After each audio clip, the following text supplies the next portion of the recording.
Les grandes signatures.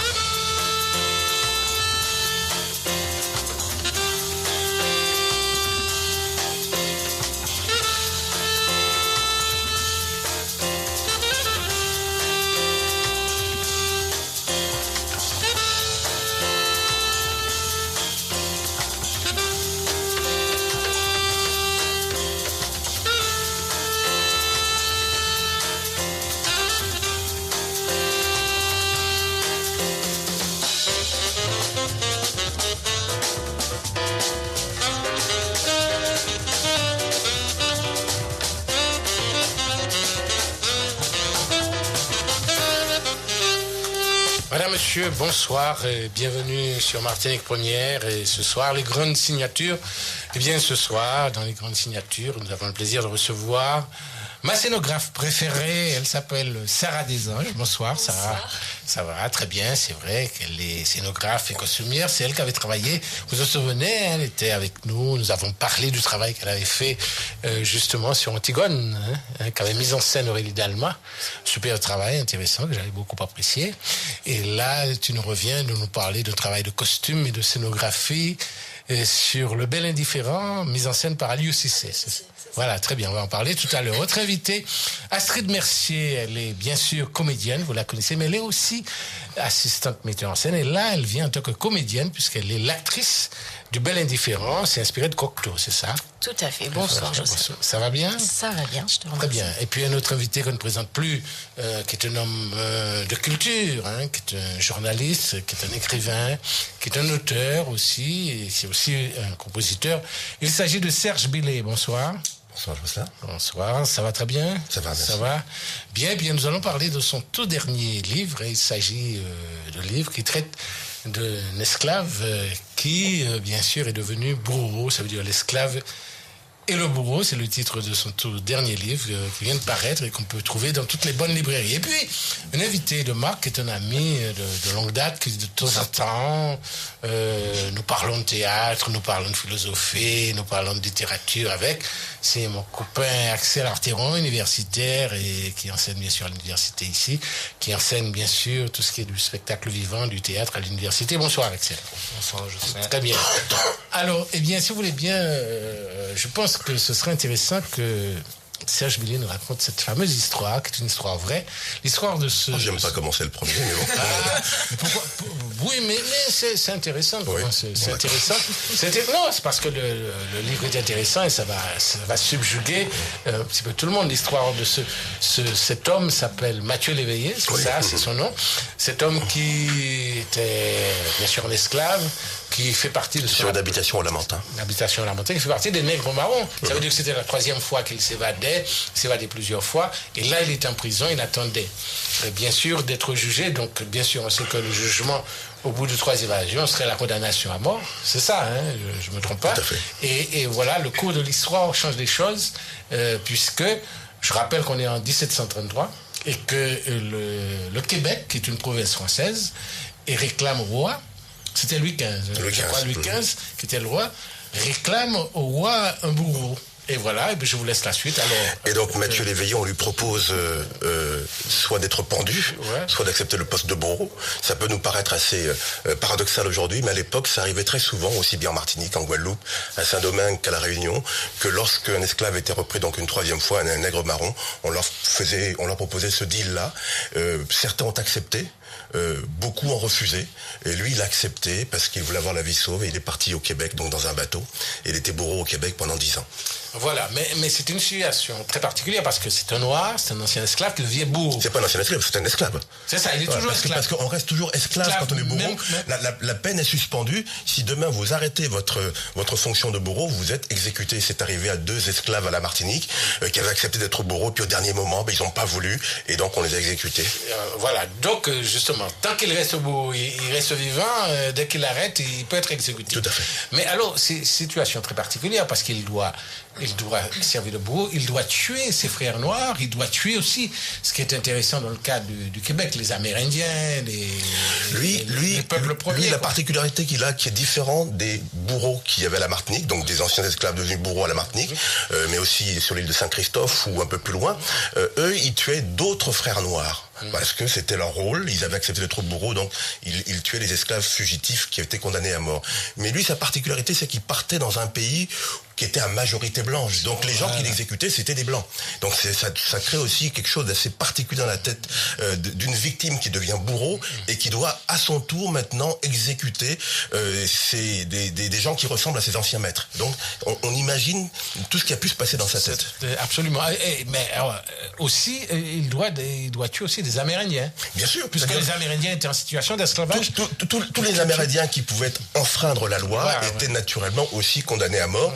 Et donc il a eu à tuer à la fois des Amérindiens, des Noirs, des Blancs, en tout cas toutes sortes de personnages. Alors c'est un vécu particulier, donc arrivé au Canada, mais là il découvre une autre vie. Et puis l'amour aussi. Oui, c'est-à-dire que il y a quelque chose qu'on ne sait pas, c'est que quand on devenait bourreau à la Martinique, comme à la Guadeloupe, Saint-Domingue ou la Réunion ou la Guyane, on avait des avantages. Le premier avantage, c'est qu'on avait droit à 5000 kilos de sucre par an. On avait aussi un deuxième avantage, c'est qu'on pouvait choisir la femme que l'on veut parmi les femmes condamnées à mort, les esclaves condamnés à mort, donc sur le territoire. Donc un bourreau, si par exemple il décidait de prendre une femme condamnée à mort, cette femme donc devenait libre entre guillemets, puisqu'elle pouvait donc sortir de sa peine pour pouvoir donc épouser le bourreau. Et lui, donc naturellement, Mathieu Léveillé, lorsqu'il arrive au Québec, au bout de quelques années, quand on est 10 ans tout seul, enfermé, où on ne voit personne parce que le bourreau fait peur, il fait encore plus peur quand il est noir, il est donc, au bout de 10 ans, il commence à avoir une espèce de, ce qu'on appelle à l'époque la mélancolie, qui est la dépression. Et donc on décide de faire venir pour lui donc une femme esclave de la Martinique pour qu'il puisse l'épouser. Voilà. Mais alors... c'est un travail, un travail de recherche très, très pointu. C'était très difficile, oui, c'est très lourd, c'est très long, parce qu'il y a très peu de choses sur ce genre de choses. Ouais. J'ai vu que vous avez fait beaucoup de recherches pour trouver tous les éléments consacrés à cet homme, ce Mathieu Léveillé. Est-ce que... c'est vrai, mais comment l'idée vous est venue C'est vraiment le hasard. Je suis allé au Québec en 2005 pour la sortie de mon livre « Noir dans les camps nazis ». Et j'ai rencontré là-bas un chanteur qui jouait dans la comédie musicale Notre-Dame de Paris. Et c'est un chanteur d'origine haïtienne qui tenait un rôle très important, Luc Merville. Et un soir, donc avec Luc, on dînait, et Luc m'a dit, mais ce serait bien que tu puisses t'intéresser à l'histoire du Québec. Il y avait un noir qui avait un rôle très particulier, il s'appelait Mathieu Dacosta. C'est pas Léveillé, mais Dacosta. Et Dacosta était vraiment quelqu'un de particulier. C'est un Africain qui était venu donc au Québec avec les premières expéditions, parce que c'était un traducteur qui était capable de parler les langues amérindiennes. Donc c'est lui qui a aidé Champlain notamment à coloniser donc le Québec et le Canada. Et il m'a dit, son histoire est extraordinaire parce que c'était l'un des rares noirs à l'époque qui était libre et qui venait justement au Québec pour servir de traducteur auprès des Amérindiens. Et en cherchant donc dans les archives québécoises, à côté de Mathieu Dacosta, je suis tombé sur Mathieu Léveillé. Naturellement, comme Mathieu Léveillé venait de la Martinique, ça m'a plus intéressé, j'ai oublié Mathieu Dacosta et j'ai travaillé sur Léveillé. Eh ben voilà. Et alors, qu'est-ce que vous en pensez, Astrid, de ce travail sur ce... je trouve que c'est une histoire passionnante et ça donne envie de lire. Ouais, c'est vraiment... je trouve que c'est une histoire terrible. C'est douloureux. Oui. C'est douloureux. Non, vraiment. Et je me dis que ça a dû être schizophrénique pour ce personnage qui se retrouve là. Enfin, moi, tout de suite, je pense théâtre, j'imagine ça sur scène, tu vois, quand je vous Oui, on a effectivement. Ça serait intéressant. On a quelques touches avec notamment la chaîne Arte et puis peut-être d'autres chaînes pour en faire un téléfilm. Mais c'est vrai que ça devient une histoire assez passionnante. Si un jour on arrive effectivement donc à la mettre sur scène ou à la mettre à l'écran. Alors, mais en plus, ce qui est surprenant, il a quand même... est-ce que tu as fait des recherches sur les éventuelles survivances de la famille Mais Léveillé n'a pas de survivant pour la simple et bonne raison que, bon, déjà, quand il part au Québec, il s'appelle pas Mathieu Léveillé, il s'appelle Mathieu. Le nom qu'on donne. Voilà. Sauf que comme sur l'habitation où il était au Lamentin, il y avait deux Mathieu, donc on lui a donné ce petit nom qu'on donne quelquefois aux esclaves pour le distinguer deux esclaves qui ont le même prénom. On l'appelait l'éveillé, L'' éveillé, qui veut dire un esclave dégourdi. Voilà. Et lorsqu'il arrive au Québec, les Québécois changent le Léveillé. Ils enlèvent l'apostrophe et ils le collent, parce que là-bas, le nom Léveillé est un nom québécois. Et donc, c'est comme ça qu'il devient Mathieu Léveillé. Et donc, ce qui est intéressant, c'était de savoir effectivement aussi s'il y avait une descendance. Mais il n'y a pas pu avoir de descendance pour la simple bonne raison qu'il n'a pas eu d'enfant avec cette femme martiniquaise, donc, qui est venue le rejoindre, qui n'a même pas pu épouser. Ah bon, il est mort avant de l'avoir épousé. Ça, voilà, donc il n'a pas eu d'enfant avec cette femme, et donc, naturellement, il n'y a pas eu de descendance. Très bien. Est-ce que... Alors, je sais que tu as eu l'occasion peut-être de le présenter, là, au Québec, le livre, là. En novembre dernier, oui. Ouais, parce qu'il y a eu une sortie nationale au Québec qui était donc avant la Martinique, parce qu'ils étaient très intéressés, donc ils ont voulu le sortir avant. Et effectivement, ça a beaucoup surpris les Québécois qui connaissaient pas cette page d'histoire. Et donc là, je retourne encore au mois de juillet, parce que bon, ça crée des débats. Ce qui est intéressant pour eux, c'est une histoire assez particulière, parce qu'elle est liée à une grande page de l'histoire du Québec. En 1734, donc un an après l'arrivée de Mathieu Léveillé, il y a le plus gros scandale, en tout cas la plus grande catastrophe qu'il y a au Québec. Toute la ville de Montréal, en tout cas quasiment toute la ville de Montréal brûle.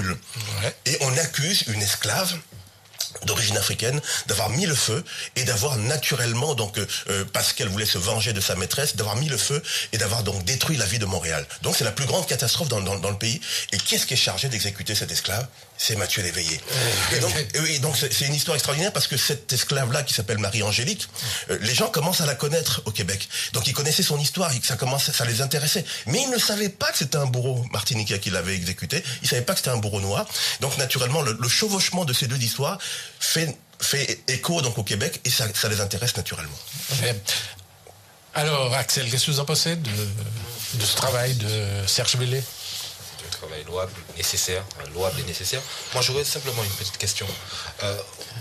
Au niveau comment vous travaillez pour établir justement la genèse de votre ouvrage?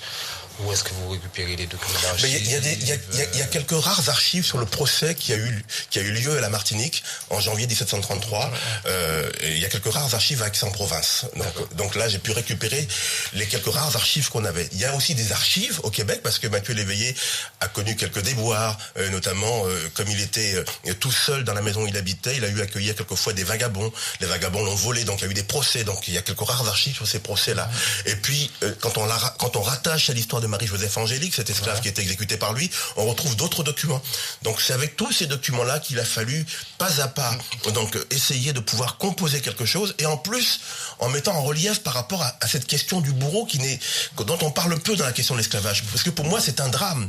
Que la victime devienne un bourreau, c'est un drame. Donc j'ai essayé de comprendre tout ce qui a pu se passer pour d'autres esclaves qui sont devenus bourreaux à la Martinique, mais aussi au Québec et ailleurs. Oui, parce qu'il y avait deux bourreaux martiniquais qui étaient au Québec. Il y avait deux bourreaux martiniquais. Oui, c'est très surprenant, surtout que dans le cas de Mathieu Léveillé, qui était vraiment un nègre marron, toujours vers la liberté, 3 fois, brusquement devenir bourreau, c'est quand même surprenant. C'est ça qui est surprenant, c'est pour ça que... Personnellement, je ne me permettrai pas de le juger. Ouais. Il y a des esclaves, je l'ai dit tout à l'heure, qui ont refusé de devenir bourreaux. Il y en a même un qui s'est coupé la main pour être sûr. C'est-à-dire quand le comité s'est mis en place pour dire nous te voulons comme esclave, il est parti, il a pris une hache, il s'est coupé la main, il est venu, il a jeté la main devant eux en disant maintenant je ne peux plus devenir bourreau. Ouais, c'est ça. Donc oui, mais lui il était un peu spécial aussi, non? Mais, disons que dans ce contexte de l'époque, j'imagine qu'il fallait être vraiment spécial pour pouvoir donc, lui comme d'autres, pour pouvoir arriver à survivre là-dedans. Et surtout dans ce contexte-là où on vous propose un deal aussi extraordinaire. C'est-à-dire vraiment, tout le monde a envie de sauver sa peau. Tout le monde. Il faut vraiment avoir un courage phénoménal pour dire non, je refuse de sauver ma peau et j'accepte de mourir.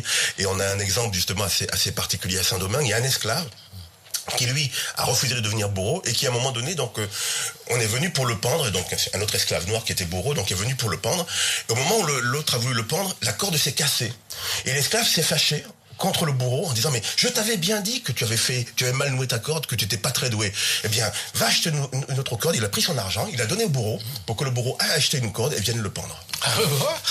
Eh bien, c'est impressionnant.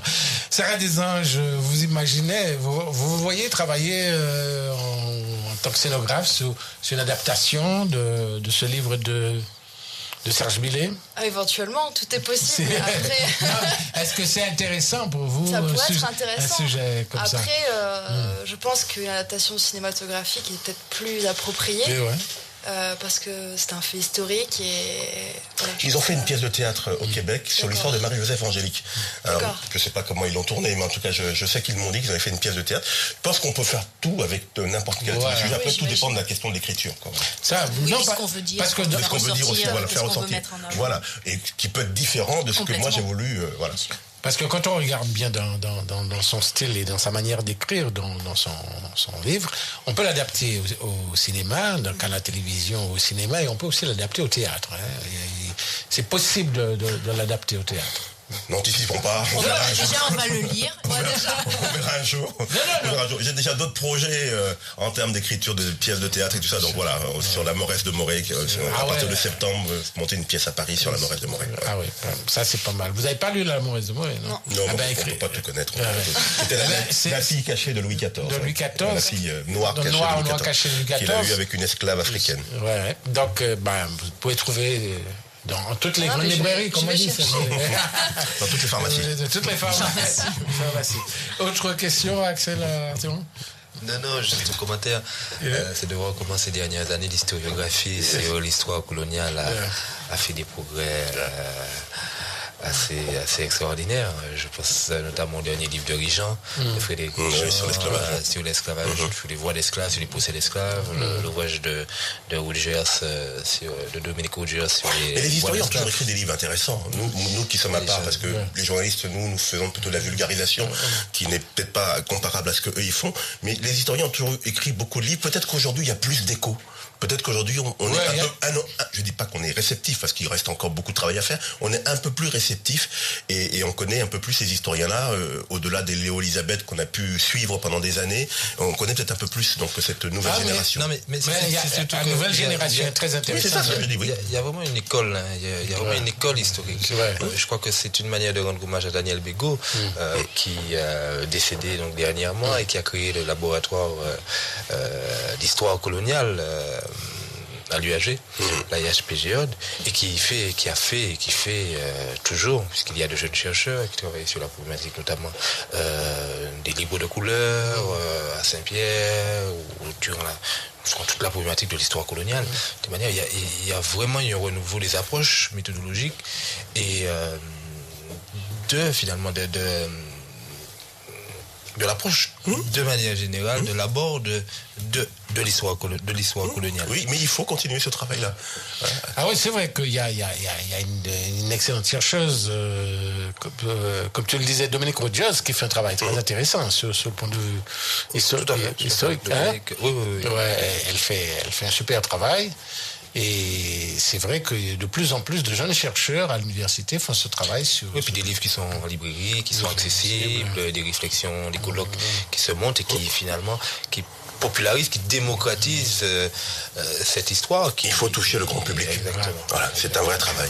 Absolument. Mais c'est intéressant d'avoir pensé à cette histoire. Alors normalement, Serge, vous signez quand Le 30 avril, donc à Lébrié, donc Antillais, je ne sais pas si on peut le dire. Ouais. Voilà, donc le 30 avril, d'abord au rond-point le matin et à l'après-midi à la galerie. Le 30 avril. Donc, est-ce qu'il est déjà distribué en France? Oui, c'est-à-dire qu'il est sorti samedi. Donc voilà, j'ai la chance cette année d'avoir 3 livres qui sortent en même temps. Noir dans les Canasies qui est sorti donc en livre de poche fin mars. Celui-là qui est sorti samedi, un autre qui sort la semaine prochaine. Et donc c'est vrai que oui, il y a un embouteillage, mais il y a un intérêt déjà sur les réseaux sociaux. Absolument. C'est déjà pas mal. Hein, c'est bien. C'est bien. Et puis c'est bien de voir fait ce travail-là, tout compte fait, parce que vous disiez... Aucun Martiniquais ne pensait qu'il y avait de Martiniquais bourreaux dans le cas l'histoire nous réserve encore des surprises et les historiens qui travaillent dessus le savent. C'est-à-dire qu'on n'a jamais fini de tout explorer. Et voilà, et donc il faut fouiller, il faut chercher.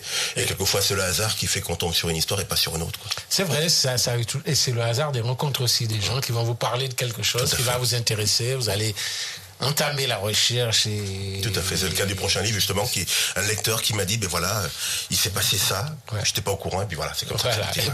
Ça arrive, on aura l'occasion d'en parler. Je rappelle que ça s'appelle Esclaves et bourreaux, c'est votre tout dernier livre qui vient de sortir, et je rappelle aussi que c'est l'occasion justement de suivre une très belle histoire quand même, c'est une belle histoire, même si elle est, même si elle est douloureuse, elle est quand même très belle.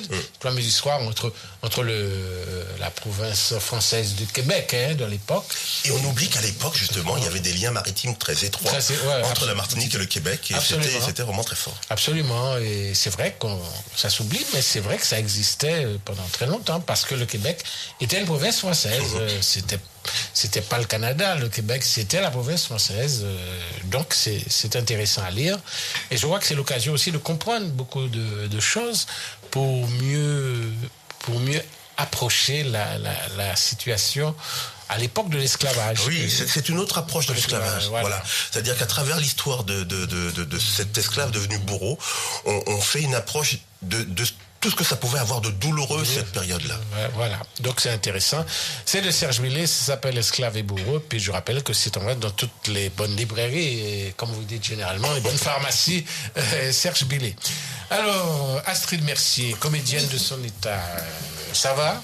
Ça va bien. Ça va, alors vous avez fait un travail, vous êtes en train de faire un travail avec Aliou Cissé. Tout à fait. Notre Aliou. Aliou, national. Grand comédien devant l'Éternel, mise en scène d'Aliou Cissé. Tout à fait. Et inspiré de Cocteau, s'appelle Le Bel Indifférent. Alors, le travail d'Aliou sur Le Bel Indifférent, c'est quoi, en fait ? S'il fallait la question. Il fallait le résumer.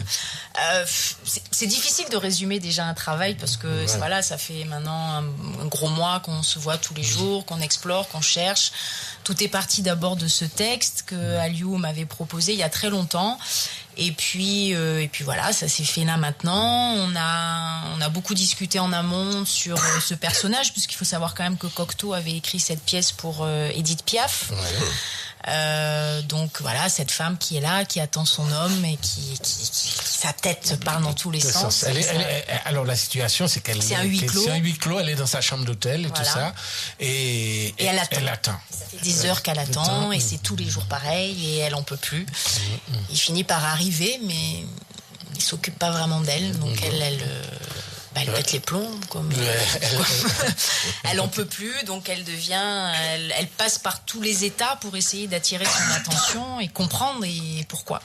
On va pas dire tout comment ça se passe, mais en tout cas, c'est parti de ça. Pourquoi ce texte ? Parce que c'était aussi intéressant de se retrouver dans cette indifférence de l'autre et de ce que ça peut générer chez l'individu, à l'heure actuelle où on est dans une société où on est dans la communication à fond, les réseaux sociaux, Internet, et finalement on se rend compte aussi qu'on a beaucoup de mal à communiquer, souvent dans les couples, les uns, les autres, les hommes, les femmes, en tant qu'individus, et je crois que ce texte il met bien ça en lumière dans ce silence, cette attente, ce manque d'amour, ce désamour, la tromperie. Enfin, il y a plein de sous-textes dedans, de sous-thèmes.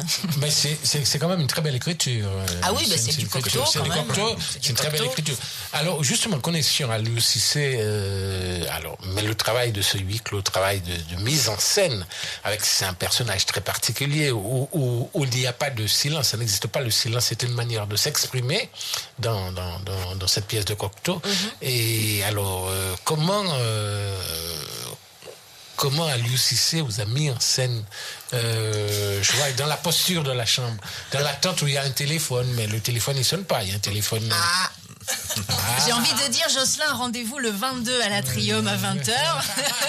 Parce que finalement, en parler, ça serait dévoiler des choses et je préfère que les auditeurs viennent nous voir. Alors, je vais subrepticement m'adresser à la scénographe et costumière. N'ayant pas obtenu ce que je souhaitais.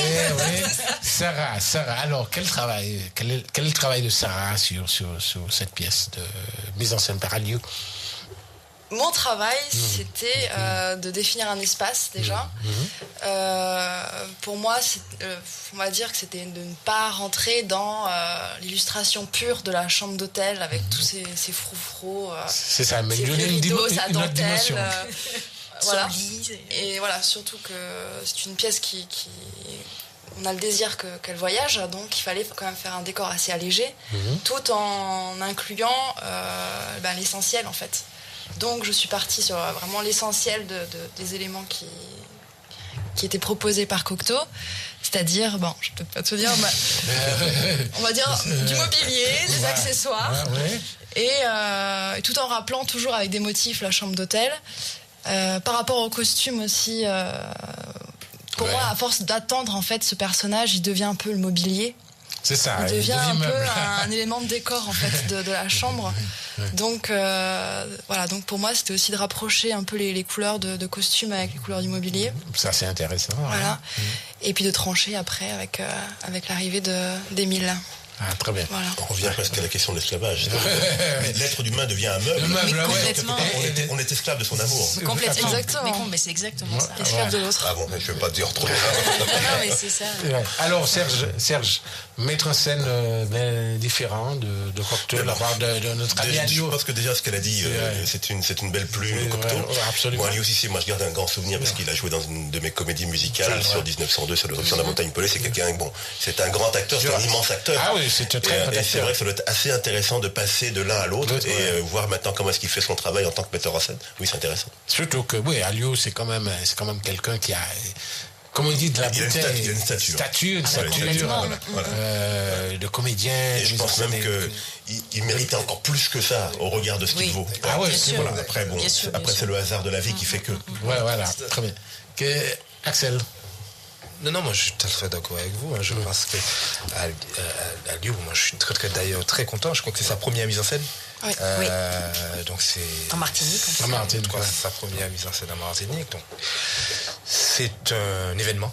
Et c'est un événement parce que au-delà du comédien, c'est la culture théâtrale. La culture théâtrale, l'immense vision du théâtre, conception du jeu, conception et lecture de spectacle que possède Alliot, qui à mon sens toutes ces capacités peuvent être réinvesties et convoquées dans ce travail de mise en scène. Alors peut-être que je vais un peu prendre ta place pour demander à la scénographe de revenir, parce qu'on est dans une émission qui est toujours bien d'user de pédagogie. Pour ceux qui ne connaîtraient pas finalement la scénographie, qu'est-ce que la scénographie? Mais je pense à mes étudiants qui doivent écouter l'émission et qui souhaiteraient peut-être savoir qu'est-ce que la scénographie et en quoi consiste la scénographie. Et je te remets ta place. Mais je t'en prie, Axel, vas-y. Il y a scénographe et décorateur. Le scénographe, c'est celui en fait qui va s'occuper un peu de tout ce qui est visuel dans la pièce. Donc on va dire, il va réfléchir au décor, au costume, avec forcément peut-être l'appui d'une costumière, d'une couturière, et puis en ayant un travail très étroit avec le technicien lumière, avec qui la lumière est très importante en fait dans une scénographie. Donc, qui est Marc-Olivier Renier sur cette création. Voilà, donc c'est en fait, on va dire tout ce qui est visuel, tout ce qui est aussi du ressort de l'ambiance. Toutes les au atmosphères. service de la dramaturgie, toujours. Voilà. Toujours au service de dramaturgie. Il y a les atmosphères, et puis il y a la notion de circulation scénique, dans l'espace en accord avec la lecture de mise en scène. Qui va définir des contraintes d'espace, des contraintes de jeu, et après, on s'adapte avec. Et Sarah adore les contraintes. Ça, je l'ai vu. Ça c'est vrai. Non, mais c'est très bien. Et ce qu'il faut rappeler, c'est que vous aviez à travailler avec un homme extraordinaire, qui est à l'UCC, qui a été formé au théâtre Daniel Surano, qui a eu les plus grands profs de théâtre et qui a une maîtrise totale de tout ce qui est... Alors, il a eu l'occasion de faire de la mise en scène, mais c'est dans le cadre de l'école, quand il était au théâtre Daniel Surano, puisque les étudiants font des mises en scène, c'est le principe, ils se mettent en scène, eux, en dehors du fait qu'on les met en scène sur des pièces. Mais c'est vrai que de tout temps, il a plus donné son temps à jouer pour les autres, à jouer en tant que comédien. Et c'est un puissant comédien. C'est une maîtrise totale du théâtre, de l'espace scénique. Et c'est pour ça que c'est intéressant qu'il fasse une mise en scène. Parce que je n'ai jamais vu, parmi tous les comédiens que je connais, d'origine africaine ou antillaise, il a le sens précis de l'espace scénique à l'UECC. Et ça, c'est intéressant de savoir comment lui, en tant que metteur en scène, il le traduit justement au niveau d'une comédienne. Je savais, avant qu'il me dise qu'au départ, que comme il devait monter la pièce, que c'était toi, je me suis dit, je m'étais imaginé que c'était possible parce que tu correspondais un petit peu à son image de comédienne dans ce genre de rôle, hein, dans ce genre de rôle, parce que c'est quand même pas un rôle difficile, le rôle. C'est un rôle vraiment où même quand on ne dit rien, même quand on ne se déplace pas, on joue sans arrêt, en fait, dans ce rôle-là. Et donc le choix, donc le casting est intéressant, que ça soit toi. Je dis pas ça pour gentil, et doublement. Alors, je suis pas surpris non plus que le travail de scénographie, de costume soit confié à, bien sûr, à Mademoiselle Desanges, Sarah Desanges, qui, je crois, a une très grande sensibilité sur l'espace scénique et tout ça. Et donc, mon ami Billy découvre. Il ne la connaissait pas. Non, je ne connaissais pas. Voilà, donc il aura l'occasion de voir son travail et tout ça. Alors, il était vidéo qu'Axel, on connaît son travail, il a vu son travail, tu as vu travailler aussi. Alors, qu'est-ce que vous en pensez, Axel? Alors, Axel, dites-nous tout sur Astrid Mertier, en tant que comédienne, et Sarah Desanges, en tant que scénographe et costumière. Question piège. Attention. Non, je les ai toutes les deux vues travailler à de nombreuses reprises. Ouais. Une fois pour Madame Desanges. C'est bien ça, je n'égorge pas C'est bon. le patronyme. Et c'est vrai que j'avais apprécié la proposition scénographique de la pièce d'Antigone. Et moi je suis toujours très admiratif du travail scénique de manière générale, parce que je trouve que c'est vraiment un travail plastique et c'est un travail de création. Donc donner du sens par le lieu physique, par l'éclairage, par la conception de la scène, par les objets, c'est pour moi, en termes de système de signes, quelque chose de fondamental. Donc je suis très admiratif du travail scénographique. C'est la raison pour laquelle j'ai voulu véritablement qu'elle revienne sur le rôle du scénographe, parce que très souvent, le metteur en scène est amené souvent à être un peu le dramaturge, à être un peu le scénographe, et je trouve que c'est bien quand dans les créations, nous avons recours comme ça à des professionnels. Moi, je suis favorable à ce que chaque création qui est un scénographe. Qui travaille, c'est mon point de vue. Et qui apportent leurs compétences à la réussite d'un spectacle. Et concernant Astrid, je crois que c'est mon point de vue. Non, c'est vrai qu'elle est... non, mais c'est très important, la scénographie au théâtre. Et j'ai appris beaucoup de la scénographie, surtout avec les Russes. Ce sont de très grands scénographes. Et c'est avec de grands scénographes russes que j'ai eu l'occasion de rencontrer, de voir travailler, que j'ai compris tout ce qu'ils m'ont expliqué de manière très précise, la structure, la technique, l'intérêt pour le dramaturge metteur en scène de la scénographie dans un espace scénique. Et ça, c'est important. Et c'est vrai que quand on a une bonne scénographe, vous avez toute la puissance derrière pour faire une bonne mise en scène. Ça, c'est très important. Alors, on rappelle que le Bel et Différent, ça se joue le vendredi 22. Tout à fait. Vendredi 22. Pour le tout public et le jeudi 21 pour les scolaires. Le 21 jeudi pour les scolaires. À Tropicatrium. À Tropicatrium, donc à la salle France Fanon. Tout à fait. Voilà. Donc le 21 pour les scolaires et puis le 22, donc à 20h, salle France Fanon, au public, mise en scène à l'UECC, un comédien au vol, et qui, je pense, va démontrer que c'est un grand metteur en scène. Alors, Axel Artiron, vous aviez participé à un colloque aujourd'hui à l'université, c'était quoi? Alors, c'était un colloque organisé donc, par le centre de recherche de la fac des lettres, le CRILACH, qui portait donc, sur la prégnance du lieu dans les arts et la littérature de la Caraïbe. Donc c'est un colloque qui fut organisé par Dominique Béaté, spécialiste donc, des arts plastiques, et Cécile Béatin-Elisabeth, donc spécialiste de littérature hispanique. Et pendant 2 jours, donc, nous avons réfléchi sur cette grande question du Dieu, sur sa représentation et sur tous les enjeux de cette représentation. Très bien, ben oui, le lieu, quoi. Les enjeux, comment les arts, la littérature, les expressions musicales représentent le lieu, mettent en scène ce lieu, dramatisent ce lieu, et surtout, que dit finalement? Qu'a-t-on à apprendre de cette représentation du lieu? Quelle est sa portée? Quels sont les enjeux de cette représentation? Enjeux anthropologiques, historico-anthropologiques, esthétiques, plastiques, enfin, ce sont toutes ces dimensions qui ont été un peu au centre des discussions, au centre des réflexions, et je pense que les organisateurs peuvent être fiers parce qu'on a quand même bien travaillé. Il y a eu du monde, donc ça c'est toujours très important.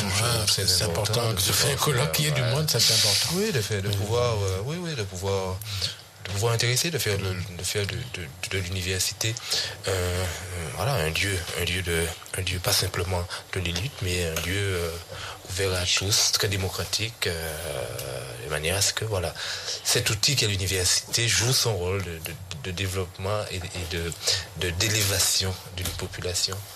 Très bien. Merci. Alors, je rappelle, Serge Billet, votre livre, ça s'appelle Esclaves et bourreaux. On peut trouver dans toutes les bonnes librairies. C'est sorti à partir de demain. Oui, vous y allez. Et puis après, à partir du 30, vous aurez l'occasion. Vous pouvez voir Serge Billet pour le faire signer, il n'y a pas de problème. Je rappelle, mesdemoiselles, Sarah Desanges et Astrid Mercier. Alors, Le Bel Indifférent, mise en scène à l'UOCC, Tropicatrium, le 22, le vendredi 22, le 21 pour les scolaires et le 22 tout public. Donc, salle France Fanon. Et nous jouerons en décentralisation aussi le 30. Voilà, par la suite. Et puis après, ça va s'envoler un petit peu. Ça va tourner un peu cette pièce-là vers l'extérieur. Et puis, je rappelle, je vais devoir vous laisser parce que je dois aller au théâtre aussi ce soir. Je dois aller voir justement le travail d'Hervé Deluge. Ça s'appelle Roméo et Julie. Bon, c'est une adaptation pure liberté d'Hervé Deluge, de Roméo et Juliette de Shakespeare. Voilà, en tous les cas, c'était bien sûr votre signature. Merci beaucoup Serge Billet. Nous avons l'occasion de se revoir la semaine prochaine ou l'autre semaine pour parler de ce prochain livre qui doit aussi arriver donc à la Martinique. Je sais que le sujet est intéressant et nous aurons l'occasion de parler. En tous les cas, mesdemoiselles, merci et puis à très bientôt. On se verra. Merci à vous. On se verra à la représentation de votre pièce le 22. Très bien. Axel Artiron, merci beaucoup. Et puis, on va se revoir très bientôt. On va parler de théâtre, on va parler d'histoire et de philosophie. Voilà. En tous les cas, merci, bonne soirée. Merci beaucoup. Au revoir.